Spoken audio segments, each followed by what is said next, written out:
Kane, it's 1-0. We're fucking down. 13th in the championship. The takeover happened as I said it would. People will be. Oh, when have we got Leeds?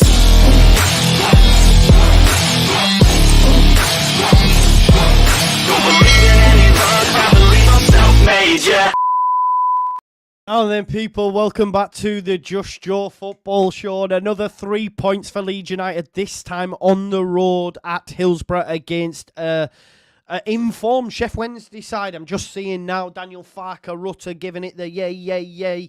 Listen, it's 34 points out of a possible 36 for Leeds United. Another win. Absolutely amazing to go get 3 points there, because you know me, in the preview at the start of the game, I said I'm not sure, I think we'll draw. For us to go there, and if I'm being honest, you know, look, the first half wasn't great. We're thinking, oh my God, it's Groundhog Day again. It's going to be a similar sort of performance that we've seen, at Huddersfield. Then for, I think, about the last 7-10 minutes of the first half, we started to come into the game. The momentum swung in Leeds United's favour. Firpo, who, for me, had an indifferent game, defensively shite, did get better towards the end of the second half. But that ball going forward shows how good it is to have a left-footed left back there. I said start Byram. I was wrong. The ball is exceptional. Bamford's movement cannot be understated. Bamford, again, we spoke about it midweek. All the chatter has been Joseph. Joseph must start, they said. Bamford was quality today. You know, again, he went up against three centre-backs. I don't know anyone who hasn't watched the game. That centre-back, the middle centre-back for Chef Wednesday, Diaby, was a man mountain. And he wouldn't have looked out of shape in a WWE wrestling ring. I'm not even, he looked like, what's his name? What's that? Vociferous or whatever his name was. I forgot that guy's name. You know what I mean. Anyway, he was huge. And Bamford had to deal with that. Listen, I thought he led the line really well. And then he scores the goal. You know, I don't want to give you your medicine. We did that on the watch-along. People, not Mark Henry, the other guy, man. The other guy, I forget. Anyway, moving on from that. And do you know what as well? The second goal in the second half, I thought Bamford was key to that as well. You know, when the balls come up to him, it's a great ball from Meslier, by the way, who again made a key save at 0-0. A key save. You know, it was a chance. Set pieces, again, we look poor. In it comes, they have a pot shot, flick it forward. And of course, I think it was Gassama. Meslier makes a great save. My keeper, by the way. Remember, folks, I know he had a bit of a hairy moment later on, but people said that there were 15 goalkeepers better than him. Viscera Reisel, that's it. Viscera, 15 goalkeepers better than him in the league. I think he's got the most clean sheets now. He's got the most clean sheets in the world. And of course, that's due to the defence. Ethan Ampadu, Stonewall man of the match for me. Phenomenal throughout the full 90. Defensively, when he was tasked with running into midfield, I thought he was great as well. Gruyev got a little bit frustrating. He's sideways, backwards. It's getting a little bit frustrating for me. So, yeah, I'm on that Strouk back and Ampadu in midfield train. That's just my opinion, Joe. I can see you shaking your head, but you will come in. But yeah, look, the goal, Meslier, upfield, Bamford's touch is great, into Rutter, round to Nonto, and you know what, Nonto misses that chance earlier in the season, but he's through on goal and he finds the bottom corner with an exceptional finish. And then we just took the game away from him. They did not have a sniff second half. Gruyev, defensively great. I was getting frustrated with that first 35 minutes. I can't lie to you. Maybe I've got it wrong. We'll see what everyone else has to say. And I want to give, just finally, before we get people in, I want to give props to Farker, because there was a lot, again, about his selection. Even I said, I did think he'd go with Kamara. We did the lineup earlier on, but people wanted Joseph, people wanted Roberts, people wanted Kamara out. He looked leggy, all this sort of stuff. Maybe you could have said that. I don't think they looked leggy in the first half. We just weren't playing well. But if you look at them people who's finished the game, Gray stayed on the pitch at right back. Kamara was still in midfield. Bamford played, 60, 70 minutes, whatever it was, probably more, I think 80 in fact. So, I think, again, props to the manager, props to the squad. Leeds are in second. We're 2 points off Leicester. They've got to go to Hull City, by the way. So we've just got to keep doing what we're doing. And you know what the best thing about this is now? Is the fact that we have a long layoff. There's no more frantic schedule, apart from Good Friday, Easter Monday, but everyone's got that. And we'll have had the international break as well. So, happy days. But that's enough from me now. Let's bring in Joe, let's bring in Evie. More will be en route as well. I'll put me down here, leave you two lovelies up top. Come on, Joe, talk to me, man. We did a lot of talking midweek. Did. I know we weren't great first half, and I know you'll get into that yourself, but towards the end, I thought we were great, my man. I think the Bamford goal just before halftime changes the entire direction of the game. Yeah. I think they have to come out with a slightly different game plan for the second half. It opens it up a little bit. It means that we can start playing our football, which we did. Is that my microphone or yours? I don't know if it's me. I've put my headset on now, so it might. I can hear you. I can hear the echo. I can hear an echo from you. I can hear an echo from me. It's Evie again with a echo. It might be because I've got a new phone. Oh, cool. Okay. Okay. Yeah, I can hear. Yeah. Joe, your mic's very low. No, there you are. You're back. I think so. Yeah, I think it's gone. Not really. No. Right, I'm going to mute Evie. I'm going to mute Evie and then I'll unmute her when she speaks. Let's try this. Go, Joe. Yeah. Yeah, it's gone. The goal just before halftime for me changes the entire game. I thought we were poor in the first half. What I kind of wrote there, not poor, meh was how I kind of wrote. I made some notes for the first half. I was like, what a real meh performance in the first half. For me, it's still too slow. The tempo's still not quick enough. I know the pitch isn't great, but it's all backwards passes. I know you pointed out Gruev, but I think Glenn Kamara gets to the edge of the box. So I don't know how many times he turns around and goes backwards with it. I'm like, Glenn, you're supposed to be the attacking one of the two. You go forward with the ball. But I think it's a very good cross from Junior Firpo on what was I didn't think he was great defensively tonight at all. I thought he had a really poor game defensively, but thought he was very, very good going forward for us. It's a lovely ball. He even has a little look up, sees Bamford and whips it around him. It's a lovely finish by Paddy as well. It's a tough night. 3 defenders on Paddy tonight, and he's very involved in the second goal as well. Like he's holding the defender off, a little flicker on the corner to Georgie that gets the ball into Nanto to score a second. So, second half was much better, but they had to come out and play, and Danny Roll wasn't going to sit back and try and just do set pieces. So, yeah, for me, that goal before halftime changes the whole thing. And then we were very good in the second half. But I still think we're not seeing the best from our best players. I still think we're probably played it out. Somerville for me is bordering on rest territory at this stage. And I mean rest, not dropped, because I do think he's taking a kick in this year. Yeah, I do think maybe it's catching up in a little bit, and you can see he's frustrated, and you can see he's in his head probably a little bit as well. He's a young kid; it's to be expected. And what people forget, I watched the show earlier on, Lockie talking about it. This is Chris Somerville's first full season. It's his first full season. Last year was his debut season. This is his first full season. It's a lot of games as well. So Georgie came into it once the game opened up a little bit. Once he had a bit more space, all of a sudden you started to see the Georgie we'd seen in the last couple of weeks. He was very good then. Still hangs on to the ball a bit too much for me. There's still 3 or 4 times I thought he could have released it, or not just him. Plenty of players could have released the ball and set players through, and we took an extra touch and lost the opportunity. And then at times tonight, our passes into the final third let us down. We could have been in for really good, clear-cut chances, over hit or under hit, some weird passes. But look, I think Hinchcliffe said it on Sky. It's about points, not performances. I was nervous enough about this game tonight. I was the same as you, Joe. I thought it'll be a scrappy draw. Did professional job. Did the job. I did raise an eyebrow when I saw the team sheet. I thought it was an interesting one. It's a bold strategy, Cotton. I hope it pays off, and it did. But it goes to show again. Trust the manager, trust what he's doing. He backed Bamford tonight in another goal. What's that, 7 goals in 10 games for Bamford since the turn of the year? Yeah, amazing. Yeah, he's been class, mate. And I think, like you say, I did say this, the lineup, etc. But I think, we at this point we have to trust the manager, don't we? Because he's not. I have to say, okay, we think they're leggy, but if he thinks they'll be good to go, they're clearly good to go. Even let me go on, mate. Go on. I was going to say, I think a lot of nerves are coming because we're so close to the end. because there's 10 games left, and you know if you drop a point now. And I was kind of fine earlier on. Then I watched Lockie talking about, well, if you drop a point today, you know, and the rest don't drop a point, then you've got less games. I was like, oh, he's right, yeah, feck. Right, now I'm getting nervous again about it. So I think a lot of the nerves, because the Millwall game is the next one that I'm looking at going, Neil Harris, we know what we're going to get. It's going to be a kicking match.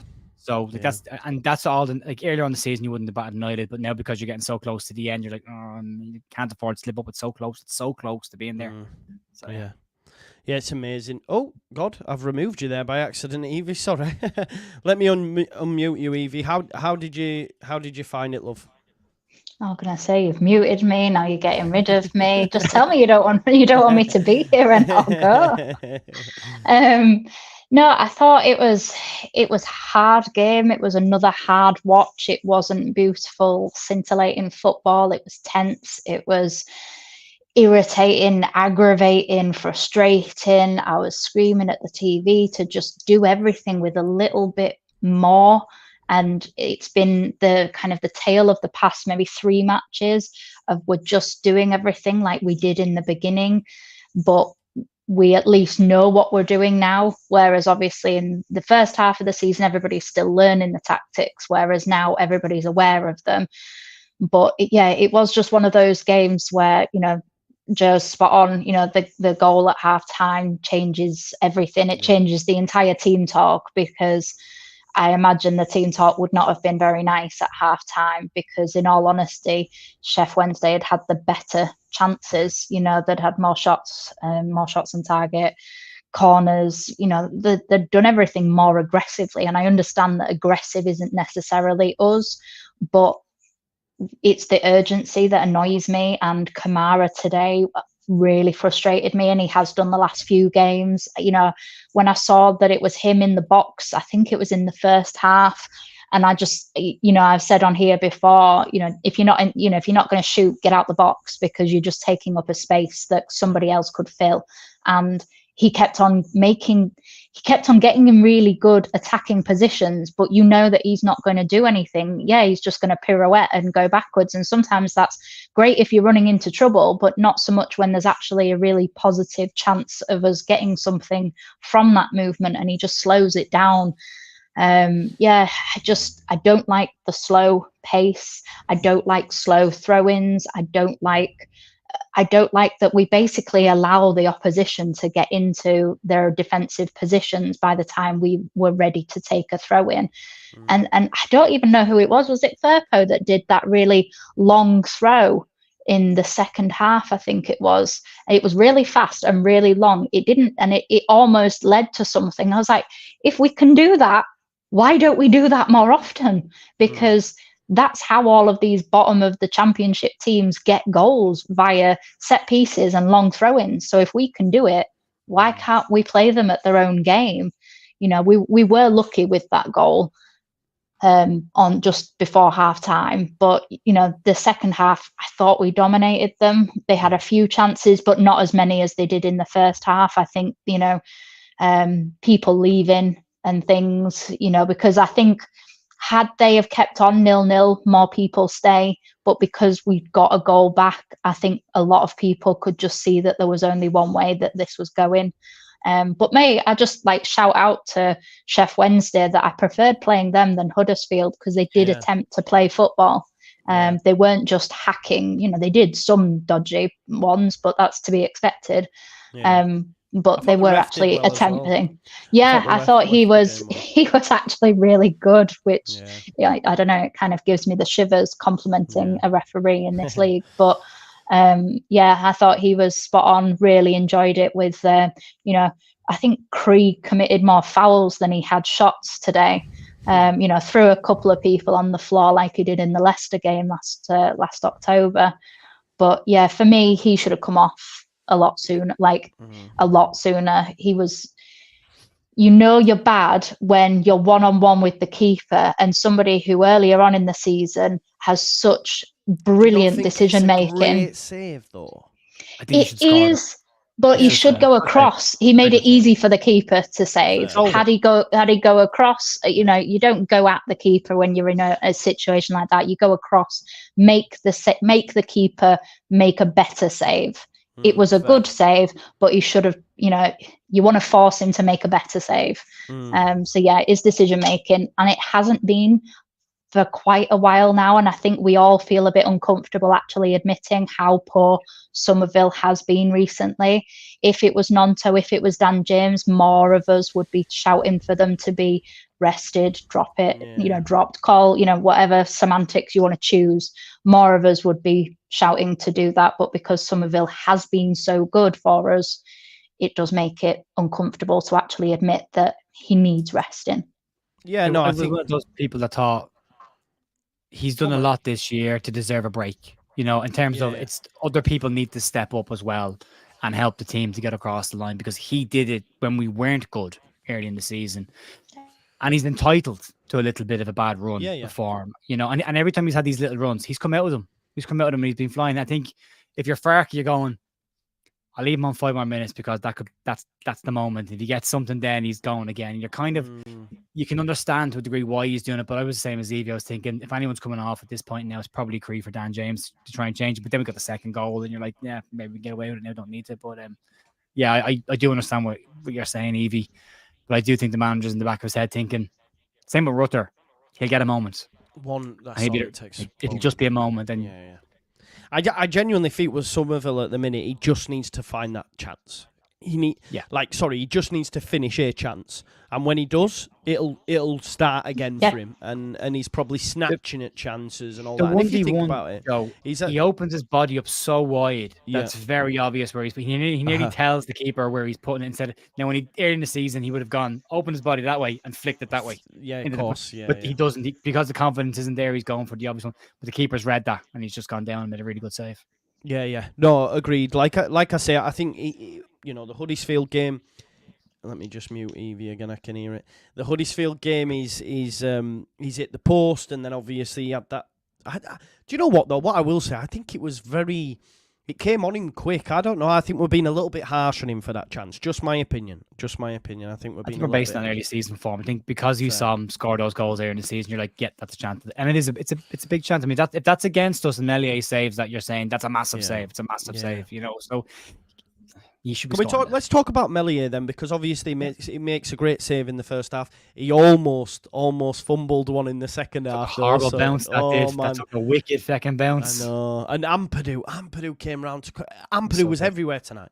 Ampadu got where water wouldn't. You know what I mean? He was everywhere tonight. How good was Sam does on the beach? Yeah, exactly, man. Like he was just. Yeah, they were great defensively. Again, we were great tonight. Bar Junior Firpo in parts, I thought. I agree. I don't think Juniper had a good defensive game at all, but I'm not going to criticize him because he was very, very good in attack. I thought Cree actually did his job defensively tonight. I thought he did come back and double up on people. The big one for me, I know you weren't happy with Groove tonight, but for me, Ilya Groove is not in there for his passing range forward. Ilya Groove is in there to stop them.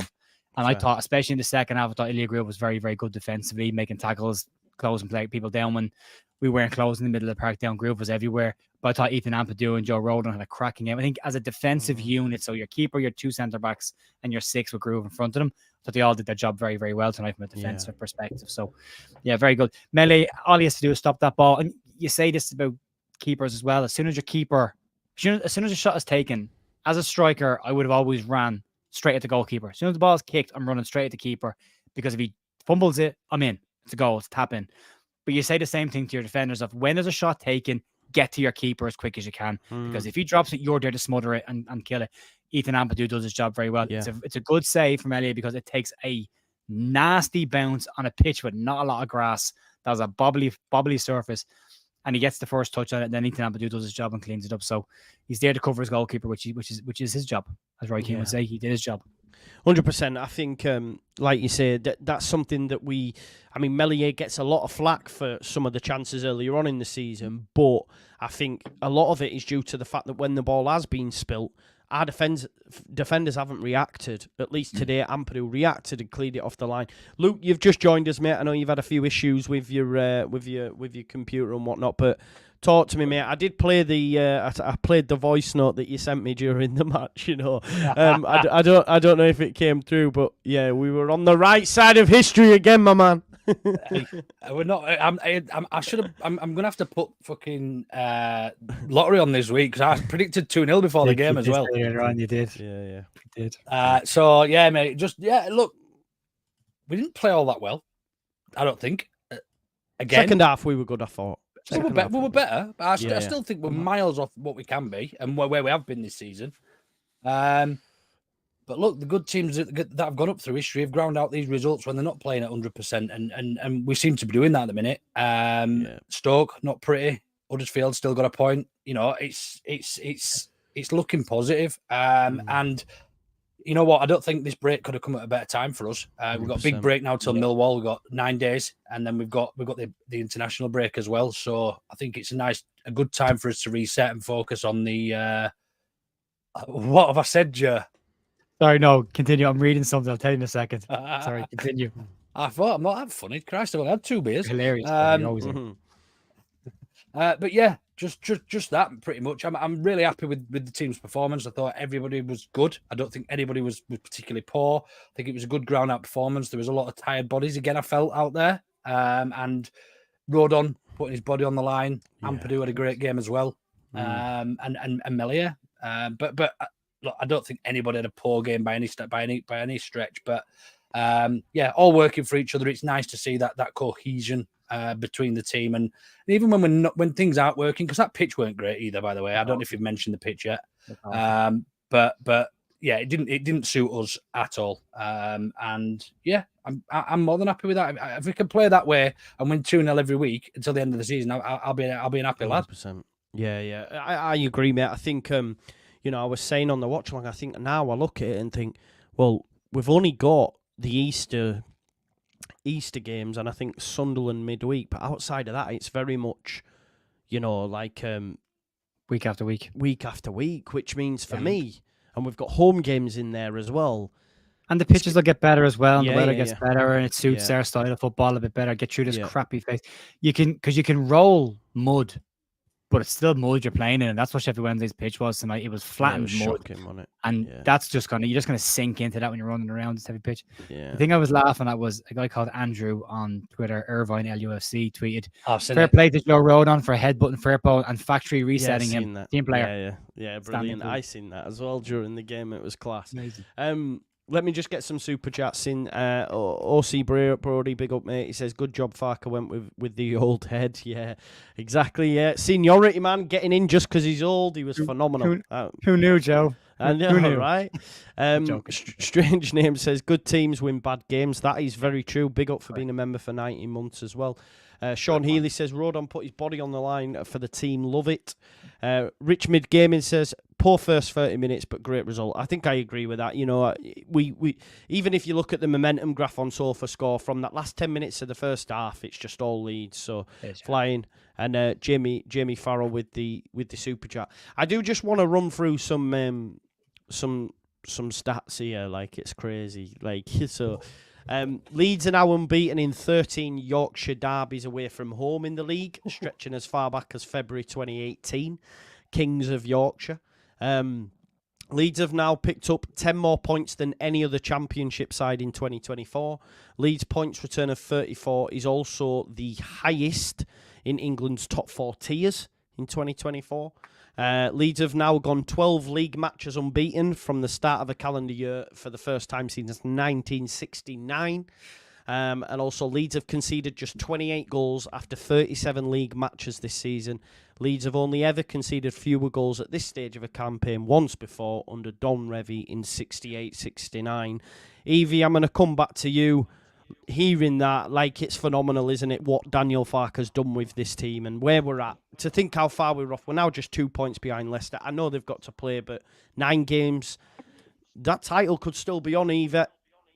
100%. It, like you said, Hull is not an easy game. It's really not. And obviously, they were the first ones to beat them this season as well. So both teams will be out to get something out of that game, and more than just a point, to share. They'll both be out. Leicester will be wanting to right some wrongs, and Hull will be wanting to do the double over them. So they've both got something to play for in that game. Cardiff game won't be easy for Ipswich either. I would say you can't carry on, scoring late goals, but Ipswich have literally done it all season, so I'm not going to bother saying that anymore. But it's just so nice to be part of a positive Leeds United, and it hasn't been positive for 2 years. And the fact that so many people up and, even after like the Huddersfield game were, bad mouthing Fark and things, and Fark can't control bad refereeing, can't control crappy players beating the hell out of your team. You can't control that. So it's just so amazing, and he deserves this third manager of the month as well award. He fully deserves it, and he looks so uncomfortable in every single one of those pictures that he has with those awards. He looks so uncomfortable in the kind of the limelight, which is so lovely to see. And it's just really nice, instead of when you meet somebody and you get talking to them and you're like, oh, do you support football team? And say, oh yeah, Leeds United. Instead of it being a, yeah, me too, it's like, yeah, we support them. How amazing was that? Insert result here. So it's just so refreshing. For the last 2 years, it's, well, obviously for it's a lot longer than that, but it's like a fucking prison sentence rather than a football team. So it's just really refreshing and positive, and it, for me, it's what's important about football. All of the politics, all of the fair profit and sustainability, and all of that, interesting to a certain extent. But would you want to go and watch Huddersfield every week, or would you want to watch a team that play football? And I would rather watch the football. So it's exciting to be that team that everybody's like, they play, good stuff. Yes, it's not as dramatic as Bielsa, but it is still beautiful in a different way. And we're doing better than we were, under Bielsa at this point in the season. I'm not taking anything away from Bielsa, but you can't deny it. We are statistically doing better than we have done for, almost 50 years. Oh, no, over 50 years, isn't it? 68, 69. 69, so, yeah. So, we're doing better than we have. I know it's not in the first division, it's in the second division, but we're still doing better. And, full props to him, because he dealt with a lot of crap in the summer, and we've all had our doubts. I've had my doubts. I'm not going to be revisionist and say that I've been, I've supported him, but I've also questioned him at times. But it's just really nice to be a part of Leeds. It's just really, it just feels weird being so happy and positive. And I kind of, if Ipswich and Leicester don't lose tomorrow, I'm not gonna if they do lose tomorrow, I'm not gonna know what to do with these happy feelings inside. I'm just quite used, didn't it feel strange after Tuesday's game? That game felt like a loss after the Ipswich result. Like, it felt weird. We'd gained 3 points, but I felt worse after that game than I did after the Huddersfield game. And we'd got all 3 points. But just the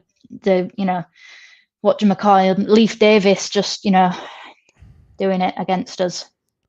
We can only do what we can do. But like I say, we've positioned ourselves great this weekend. I was really, really nervous about this game.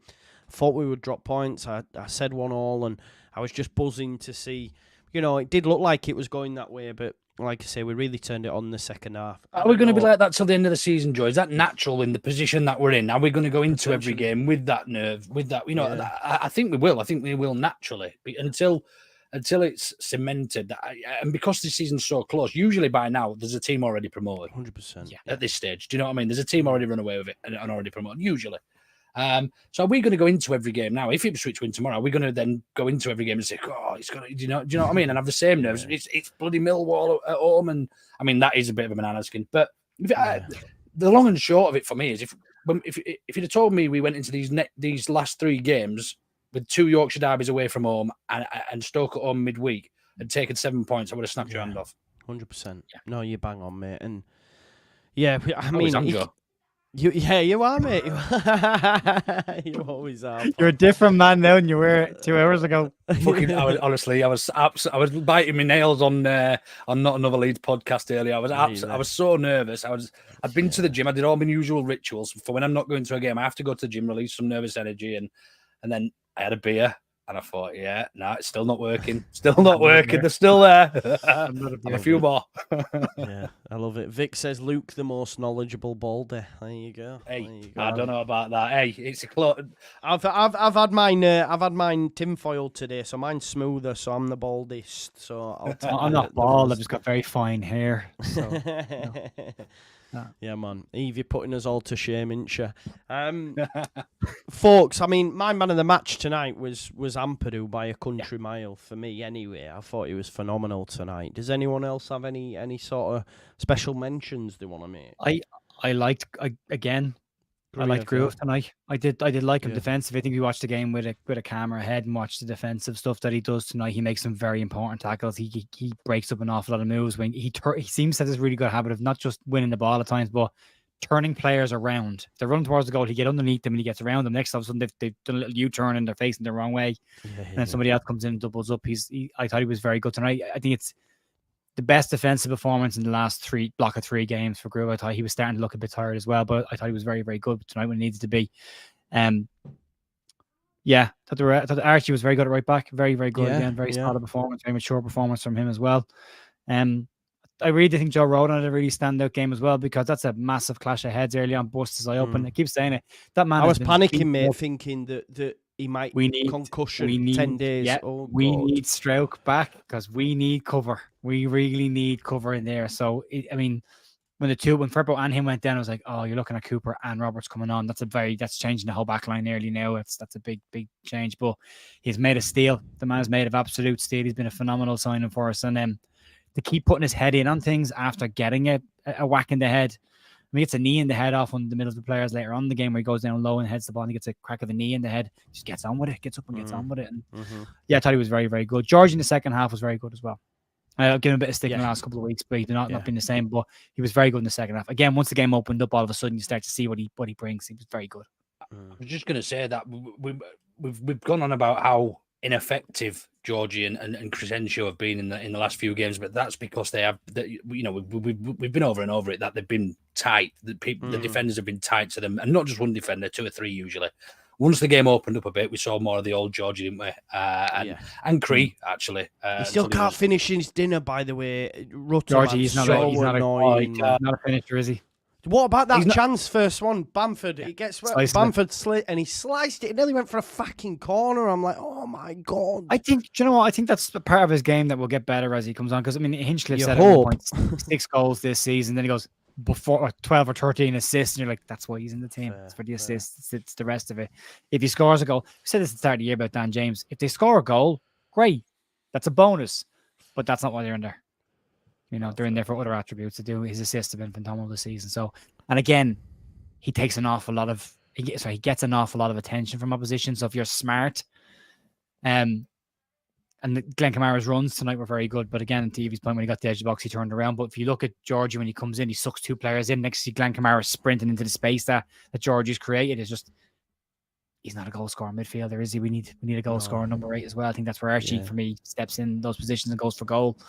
But did Archie move into the 10 towards the end, like sort of ish, didn't he? I think. No, Roberts, man. Roberts was more advanced. I wondered why Roberts was there. I thought he was just doing what he wants. Like, I thought we had 2 at top at one point. I thought James and Joseph were leading. It was a bit all over at the end. I was thinking, why is Gray on the pitch and Roberts is here? But Paddy was right wing at one point for about 5-10 minutes, and Nanto had gone up front. Then I think you said this last week, Luke, about getting the front lads to interchange and swap around positions. And then at one point looked over, Paddy's on the wing, Nanto's in the 9, Cree's in the 10, and Georgie's on the left-hand side and going, all right, they're moving around an awful lot. But I think it was a case of just they were going and filling in for each other. When somebody went forward, he just dropped in and filled in, stayed there for a couple of minutes until it settled down. But I do like Connor Roberts, man. I really do. I've seen you tweet. Yeah. I do like him, man. He's just loving it, isn't he? He just, when he had that chance, he went and he looked up. Yeah, he went, you went bastard. Yeah, and he just, you can imagine it in a Welsh accent, you bastard. Yeah, You Isn't know, that you the proper- difference between him saying Glenn Kamara? Like Roberts gets the ball on the edge of the box, and he kind of has a look for a pass. Then he goes, Yeah, yeah. Hang on a Thing. second. You see him go. yeah, Hang on a yeah. second. Yeah, true. Yeah, all right, go on, I'll have a go. And like you can see the thought process in his head, and his eyes kind of opening up, going, "Yeah, I'll have a go with this now." He's looking at the score. Yeah, no, exactly. Listen, do you know what, Evie? We've conceded 3 goals, 3 since the turn of the year. That's insane, isn't it? And yet it's only in Tuesday's game where one of our centre-backs gets put in the EFL team of the week, even though we've kept the most clean sheets in the league. Tell me, your judging system is crap without telling me your judging system is crap. And he wasn't even great in that game midweek. Like that was Ethan Abbey's exactly. game he's had for us. He was far better today than he was against Stoke. I want to shout out Bamford as well. His positioning today, I think Joseph was brilliant when he came on, but for me, Bamford's positioning puts any kind of animosity in or indecision in who starts, Bamford or Joseph, to bed tonight. Because it's what he does for everybody else. It's not just the finishing, because it wasn't the one-on-one with Somerville. He passed it through to Somerville. Yeah. And was that the one that he missed and the keeper saved, or was that a different one? I can't remember, but he slid it through, and he could have actually had a shot himself. And my husband was there, kind of, shouting, "Why didn't you just shoot?" And I was like, because he wasn't being selfish. He was, trying to give Cree confidence almost by getting him closer as possible to the net so that he could just tap it in, essentially. But I thought, what he does is incredible. And until Joseph is mature enough, and for his age, getting these 15 minutes is enough for what he, what we need of him. Evie, this is what we've been saying. Tell him, Evie, because everyone listens to you in the chat. Tell him. But it really is, though, because if you we're put speaking that Swahili pressure, when we say it. I know. Anyone with a bald head says it. It's like somebody with a bit of hair. I've got enough. It's fine. But it's why I wouldn't have started him today. I wouldn't have started him at the Huddersfield game, because it was going to be an incredibly physical game, and he got injured in pre-season. What if you injure him right near the end, where we need basically everybody has to be available? And if, because everybody at a point will have a role to do. Worse than that, what if he misses an easy chance? And That's my one. Yeah, exactly. And then it kills his confidence. At the end of the day, Bamford is enough. He's got plenty of experience with dealing with Leeds United fan hate, so he can take it. But you don't want to do that. You don't want to crucify a young player who was phenomenal against Chelsea. Let's not take that away from him, because he really, really was.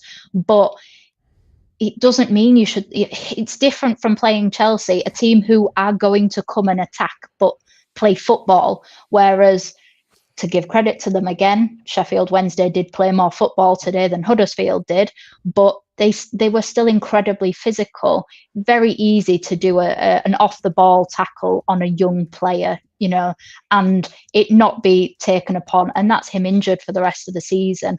And then Bamford picks up a knock. We need to play Bamford until Bamford can't play. And because he owes us, let's face it, he wasn't, we've paid him a lot of money over the last few years, and he's been out for a lot of time. So he does owe us quite a few goals, and he's doing it this season.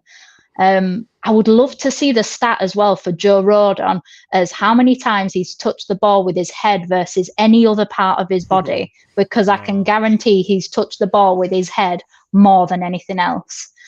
Archie Gray shithousing as well when he got the brilliant. Absolutely fantastic. And that's the sign of a player who's played the entire season. That's the difference between him and Mateo Joseph. Archie has learnt this from day one. I would also say that if Archie was in the same position as Joseph, we couldn't throw Archie on now had he not been playing the whole season. But because Archie has played from day one, they're completely different animals in that respect.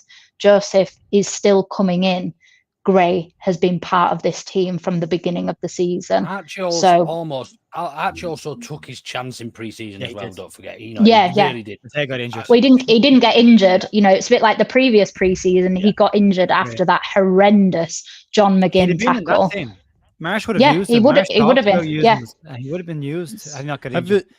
Have you seen? Sorry, just a minute. Have you seen the Ross McCormack video? By the way, I have. No. Yeah. Oh, I've just retweeted it. He's in the Leeds concourse, right? And they're all going, is he? Ross McCormack, right? And then he goes, Never. his name is Junior Firpo, and everyone starts singing. It's brilliant, man. I've just retweeted it. What a ledge. The scene from Black Panther where he says, "Get that man a shield." Someone needs to say, "Get that man a badge," so we can start kissing it. That's what Ross needs. More badges. He's playing as a player manager for some non-league team in Wakefield somewhere, isn't he? Oh, is he? Ross McCormack. I don't know. There you go. Ross lost his shine on me a lot. Liversidge or something like that. I think he's playing for. I'm just going to jump on this as well, Darren, because if you genuinely are saying this, that I like you, but Bamford, I mean, that's a wild take. I'll take that all day long. That's all he does in the game. Fine. Do you know that second goal we don't get if not for Bamford? The way that he knocks it into Rutter, it's exceptional. Yeah, exactly. Fantastic flick. Exactly. Again, I go back to this show, and I'm going to say it again. Why can't we just say he's played well when he's played well? Yeah, exactly. Why is it so hard to just say, yeah, he's been involved in 2 goals tonight. He scored 1, and he was vital in that. He's getting and as you said, that the guy that was marking him was a fucking brick house, and he's trying to drag Bamford to the ground. He's holding him off, leaning back, falling backwards, and still gets a little touch, which is just pure out and out old school number 9 play. And he didn't just have 2 touches. He was far more involved in the game than 2 touches. That's unfair and not true. And also, he had 3 centre-backs to deal with tonight. And again, you look at the Georgie chance early on in the game, it's Bamford who chests it down to him. Georgie slices it wide. There's plenty of times he was involved in the game, but I just don't understand this thing. Why can't we just say, when he's played well, he's played well. And if he has a bad game, I'll be the first person to say, he's not been great tonight. No, he wasn't good. But just judge it on its merits and give the man the credit when he deserves it and criticize him when he deserves that. But I don't understand it. To be fair, Joe, he hasn't deserved criticism since the Stoke game. No, he hasn't. Yeah, I agree. No. And he came into the season with a lot of baggage on him from last year. A lot of baggage from last year, and that's the point you're making about Matteo. If Paddy misses a big opportunity, he's missed them before. And we'll all say, oh, Bamford's missed a big chance. And we'll all say that. We all will. Matteo misses it. He could get hammered for it. Get absolutely hammered for it. So Paddy's taking this on his shoulders. And again, another player that's come in after the year when the fans didn't want him. I was one of the people that said it. I didn't think Paddy should be playing for Leeds anymore. I think we should be looking to bring in younger and newer players and, finding an out goal scorer number 9 for the future. But at the same time, as soon as he got his chance, he took it. He took it. So you can't ignore what he's done. 7 goals in 10 matches. Yeah. He's been phenomenal. He's going to end up probably with more than Pirro. Do you know what I mean? Like, the mad thing is, he probably will. It's been he's on 7 or 8 now. 7, I think. Yeah, I think he's on 7 in 9 starts. Is that? Yeah, 7 in 9 starts. 2 assists or 3 assists. Something like that. Yeah, I'll have a look. That's a goal involvement every game he's been on the park for. Yeah, it's mad. And yeah, just having a look then. So we've got here 8 starts, 7 goals. It hasn't been updated, and 1 assist. So I think 7 is, and that's just in the league though. That's just in the league. So yeah, man. Get it up your Chef Wednesday. Go back 1996. Pitch was terrible tonight, Joe. Show them your garden. Come on, Cardiff. Yeah. Get off my Instagram, Colin. Darren says you've all got short memories. You've got a short one because you thought you only had 2 touches. Why have we got short memories? I don't know what the fuck you're on about, buddy. What? So we've got short memories because we criticised him when he played badly and we praised him when he's played well. I'm sorry. Agendas will agenda. Agendas will agenda. That's a massive agenda. That's a massive exactly. agenda. There's loads of them, mate. There's loads of them. Any final thoughts, folks, before we head off? I need to go get a takeaway. One last thing, Joe. We're just getting back into that point. I thought it was all Leeds, aren't we? Isn't it? Yeah, all Leeds, aren't we? Is it not some of us are Leeds, are we? Like, not Paddy. Yeah. Paddy's not one of us. Can't give Paddy credit. Mate, I had meltdowns. I literally, when Bamford scored that goal, right, on my watch along, people were meltdown going, oh, stop it, Joe. I can't believe you're doing this. And that. Do we want Paddy to be crap? Do we want Leeds to lose so we can say Bamford is crap? Is that what we're saying? Is that what people are actually wanting to happen? Because I see it with Meslier as well. And you're like, if they play well, we do well. Why the hell would you not want them to do well? It's nuts. It's just, I scratch my head with it going, I don't know what people actually And I think want. as Do you well, want to lose? I think the reason you end up being so vitriolic towards it is because of the stick they get. So because Melier's took so many pelters, people telling me there's 15 goalkeepers better than him. When he does well, I'll bang my chest. Bamford this week, just read the comments to the video that we did. Yeah. People tell me I ain't got Meslier's in the team all this season so far. He's washed. Washed was the comment I saw during the week, wasn't it? He's washed. Yeah, he's done. He's done. I just don't So- get it. I mean, I'll be the first person to say he's played badly when he's played badly, but I'll judge it on the game that he's played. I keep saying it. I will And he'll have another criticise bad game Play's for us, Joe. performance. He will have another bad. He'll have course another he bad will. game for us. course he will. He'll have more than one. And He'll have runs. And so will the Meslier. realists Melior's amongst gonna us make can mistakes. recognise that. You know, Yeah. don't just say that he's shite because he's had a few good bad performances. Luke, you know what I mean? it's the same thing, Luke. It's criticize and praise the performance, not the man. Yeah. But there's too many people who want to keep criticizing the man, and they will do anything to be proven right. And I'll say it again. When he's bad, I'll say he's bad, like I did last season, like I did at the start of this season, because I judge it on what I see on the pitch on a given night. That's how football's supposed to be judged, on what you've seen. There's too many revisionists. There's too many agendas. There's too much bullshit, and it's just bullshit. He's changed his Just mind a judge bit now. performance. That lad, he said, if we get promoted, please don't say he's good enough for Premier League. We're not saying that. We're No not one's saying that. We're No. judging him on right now. Again, judging him on the game we have just seen, where he was involved in 2 goals and Leeds won 2-0. Why can't we just say on tonight's performance, Paddy played well? We'll judge the next game when the next game happens. We'll judge next season 100%. when next season happens. Just say he's played well, because he did. He had a My good man of game. match was Connor Roberts, by the way, for the rest of the season. Of course it Well, was. I've got a great way to end this, by the way. Let me know if you can hear this. You've got to tell me this is the best way to end it. If I do say so myself. Hang on. Can you hear this? Junior, what a ball! Yes! Yes! Yes! That man packed! That man packed! They didn't want him to start! They didn't want him to play! They said he was washed! The movement of the maestro that is Patrick Bamford makes it 1-0 on the 49th minute of half time. What do you say? Nonto's in, you've got to score, Willie! Yes! It's game over now! Willie Nonto makes it 2! Leeds United are taking all 3 points home to the west side of Yorkshire. Junior, phenomenal if I do say so myself. I can't lie. That was brilliant. That was. Brilliant. Well, I think we'll leave it there then, folks. Listen, folks, smash a like on the video. Make sure you check out Joe Leeds United The View. Luke ought to know better. I assume both their post-match reactions will be tomorrow. Evie, tell us the date. When do we get your channel? It'll be next weekend. Official. Is that Official-ish. Unofficial. Take it to the bank. It'll probably be during the week rather than next weekend. I've got daughter's birthday party next weekend. So why not say next week instead of next weekend? Because it might not come out, because it's not going to be a live one. It's going to be a pre-done one. Pre-record. Ooh. You're not doing daily news, Levy, are you? We're not going to fall out, are we? No, I was just about to say no. I was just about to say somebody else's name. I'm not going to be like that person, but I'm not going to say that name. But we all know. But I'm not going to be that person. We do. Yeah, we move. Right. See you in a bit. What have I missed?